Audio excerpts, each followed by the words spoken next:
말 한마디에 천냥빚 갚는다는 말이 있죠.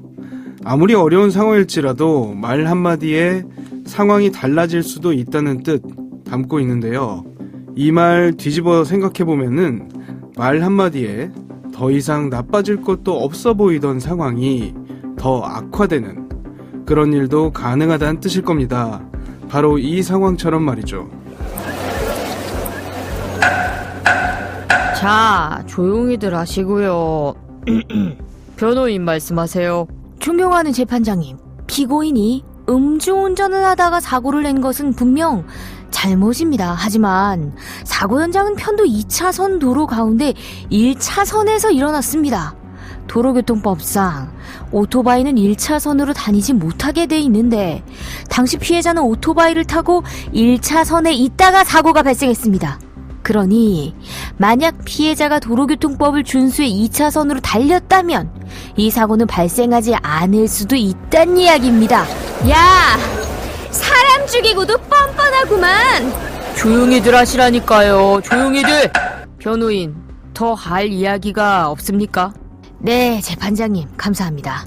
한 가지 더 말씀드리고 싶은 건 피고인이 천재적 재능을 갖추고 중국, 태국, 대만에서 해외 공연을 하며 국위 선양을 했다는 점입니다. 그리고 피고인은 서울 종로경찰서 홍보대사였습니다. 이런 점들을 감안해 집행유예 등 관대한 처벌을 내려주십시오. 야, 그걸 말이라고 하냐? 해당 재판의 피고인은 DJ로 활동해온 24살의 안모 씨였습니다. 그녀는 강남에서 술을 마신 후 자신의 고급 외제차를 운전하다 2차례 교통사고를 낸 혐의로 재판에 넘겨졌죠. 특히 피해자 중 한 명은 사고 현장에서 심정지로 병원에 이송됐지만 결국 숨진 것으로 알려졌는데요. 이런 상황 속에서 그녀의 변호인은 국위선양을 운운하고 피해자가 1차선으로 달리지 않았다면 사고가 나지 않았을 수 있다며 선처를 호소했습니다. 물론 법에 괘씸죄라는 게 없습니다만 글쎄요. 해당 사건 과연 어떤 판결 내려졌을까요? 오늘 이원하 변호사의 사건 엑스파일에서 이 사건 자세히 짚어보겠습니다. 안녕하세요. 이원하 변호사의 사건 엑스파일 이원하입니다. 오늘도 로얄법무법인 김연준 변호사와 함께합니다. 변호사님 어서 오세요. 네, 안녕하십니까. 김연준 변호사입니다. 만취 DJ 어떤 사건이었죠? 올해 2월 3일 새벽 4시 35분쯤 서울 논현동에서 술에 만취한 상태로 자신의 벤츠 승용차를 몰던 운전자가 이 앞서가던 오토바이를 뒤에서 들이받고도 계속 주행해서 오토바이 운전자가 끝내 사망에 이른 사고가 발생했습니다. 특히 이 운전자가 그 유명한 DJ라는 소식이 알려지면서 더 화제가 되었었죠. 그렇죠. 나중에 검찰 수사를 통해서 확인된 사실입니다만 이 운전자 사고 당시에 그 벤츠 차량의 속도가 시속 100km, 예, 속도를 전혀 줄이지 않았던 것으로 보입니다. 저도 사실 그 사고 난 지점을 굉장히 잘 알고 있는데요. 시속 100km로 뭐 달려서는 안 될 곳 정도가 아니고 달릴 수가 없는 곳이에요, 사실. 네. 변호사님도 잘 아실 것 같아요. 100km가 넘는 속도였다고 하니 정말 끔찍합니다. 네, 이 추돌 사고가 일어난 도로 말씀 주신 것처럼 그 논현동 시가지고요. 네. 그 시속 50km의 속도 제한이 있는 구간이란 말이죠. 시속 100km면 그 2배거든요. 말이 안 됩니다. 사고 피해자인 오토바이 운전자는 직업이 배달 기사인데 심정지 상태로 병원으로 옮겨졌지만 끝내 사망하게 되었습니다. 네. 더 공분을 샀던 게 사고가 난 직후 가해자의 행태였습니다.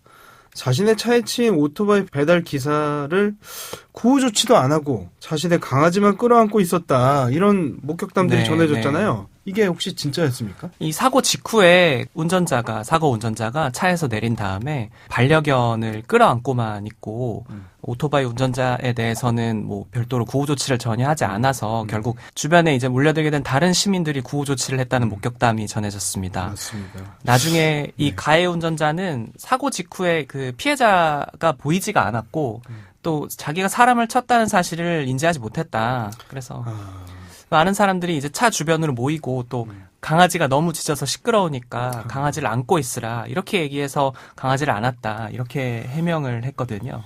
네. 사고 당시 기억을 제대로 못할 정도로 술에 취해 있었다 이런 얘기도 있거든요. 예, 사고 발생 이후에 운전자의 혈중 알코올 농도 측정 결과가 그 수치가 0.221%, 이 면허 취소 처분을 받는 이 만취 상태였다고 합니다. 사실 면허 취소로도 설명이 안 되는 게 0.2를 넘는 경우가 저희도 음주 사건을 할 때가 있지만 네. 굉장히 드물어요. 0.2를 넘는 수치는 굉장히 드문 수치라고 볼 수 있을 것 같습니다. 너무 높아요. 네. 맞습니다. 그런데 이 사고가 발생하기 한 10분 전쯤 다른 교통사고를 냈었다 이런 얘기가 있습니다. 네, 정말 충격적인 소식인데요. 그렇다고 합니다. 이 벤츠 승용차 운전자는 이 사망사고가 발생하기 전에 이미 다른 장소에서 마찬가지로 술에 취한 상태로 운전을 하다가 중앙선을 침범해서 다른 차량과 추돌한 사고를 냈다고 네. 합니다. 이제 첫 번째 추돌 당시에 경찰에게 한 말이 아주 가관이다 이런 얘기가 있는데 뭐라고 네, 했나요? 저도 좀 믿기가 어려운 말이긴 한데 앞서 오토바이 사고는 구분을 해서 두 번째 사고라고 말씀드리고 이 네. 앞선 사고를 첫 번째 사고로 말씀드리면 네. 이분이 첫 번째 사고 이후에 차에서 내려서는 내가 술 마신 것처럼 보이냐 한 번만 봐달라 약간 이렇게 말했다고 전해지는데요.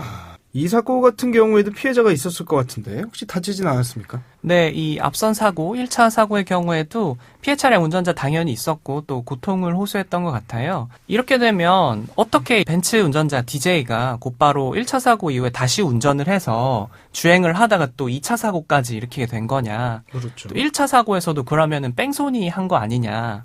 이렇게 의문을 가져볼 수 있거든요. 맞습니다. 왜냐하면 통상적으로 경찰에서 음주를 인지를 하는 경우에는 보통 대리기사를 불러서 귀가를 하라고 귀가 조치를 시키잖아요. 네, 근데 곧바로 그런 그렇게 조치들이 되죠. 없었던 거 보면 말씀하신 대로 그것도 뺑소니가 아닌가 이런 의심이 듭니다. 네.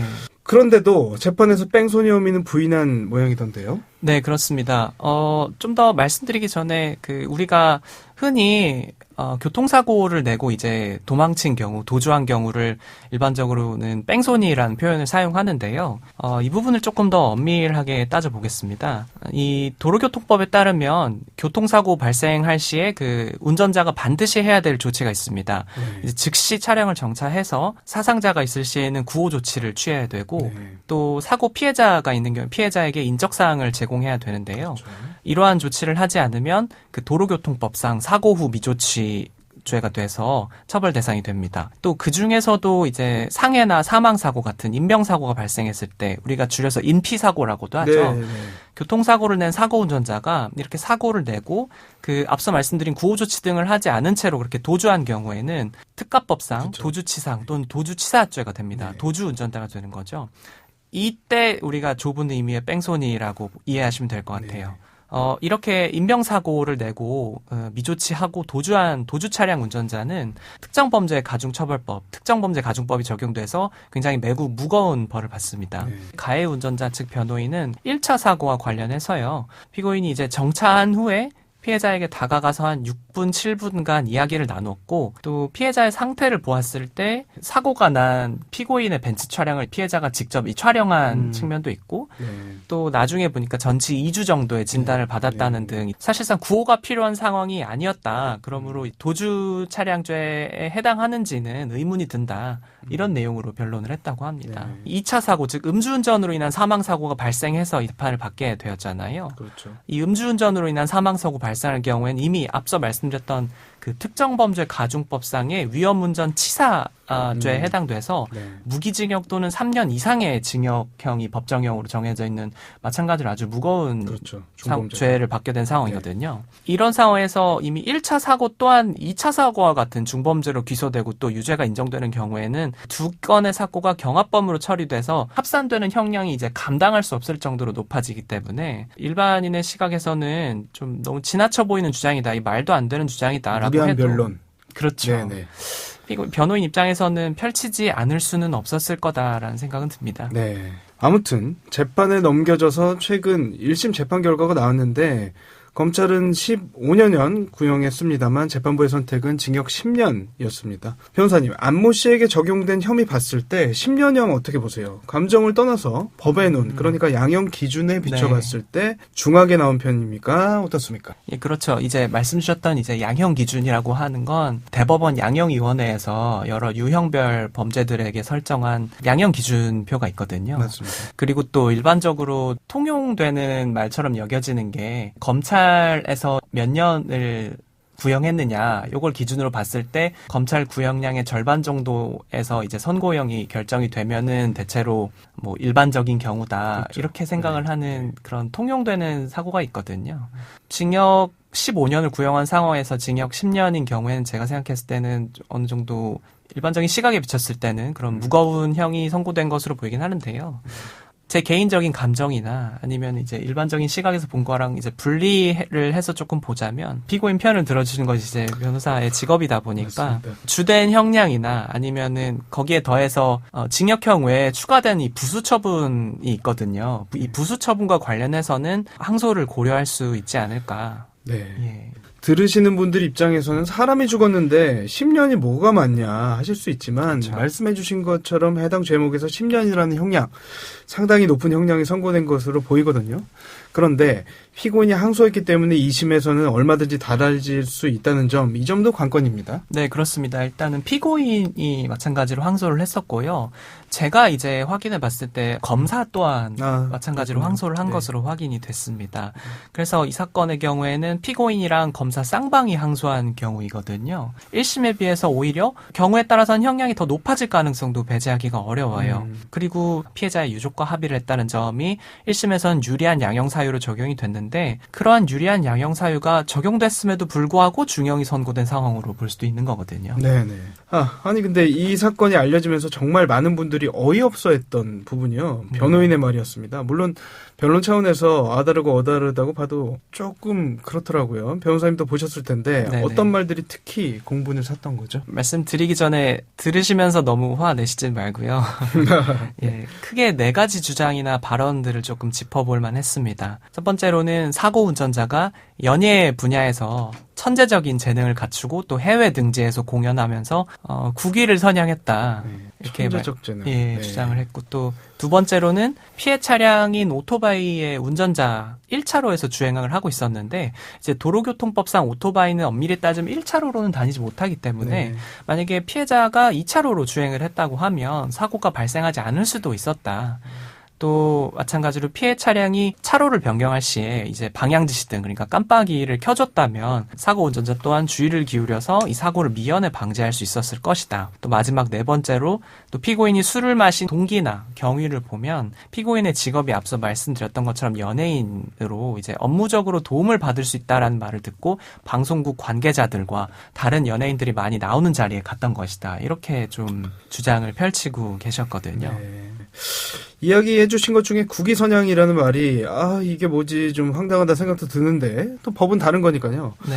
국위선양이 형량을 정할 때 감경 요소가 될 수도 있습니까? 국위선양을 했다라는 개념 자체도 사실 보는 사람에 따라서 되게 다르게 볼 수 네. 있는 거잖아요. 맞습니다. 앞서 말씀드렸던 그 대법원 양형위원회 현행 양형 기준을 봐도 피고인 행위자가 국위선양을 했다라는 것은 별도로 유리한 양형인자로 포섭되는 경우는 없습니다. 네. 다만 이제 형법 일반 조항에서 범죄 사실에 대해서 형을 정할 때 이제 범인의 나이나 어떤 성향을 가졌느냐 이런 부분들을 참작하고요. 이것과는 별도로 범죄와 관련해서 정상에 참작할 사유가 있는 경우에는 법원의 재량으로 형을 감경할 수 있습니다. 이를 이제 별도로 정상 참작 감경이라고 하는데 실제로 이러한 주장을 듣고 받아들여서 형법 일반 규정에 따라서 형을 감경할지는 법원의 재량이거든요. 말씀드렸던 것처럼 반드시 적용된다라고 말씀드릴 수는 없겠습니다. 오늘 저희가 준비한 내용은 여기까지입니다. 끝곡으로 MC 더 맥스의 잠시만 안녕 들려드리면서 이 시간 마치겠습니다.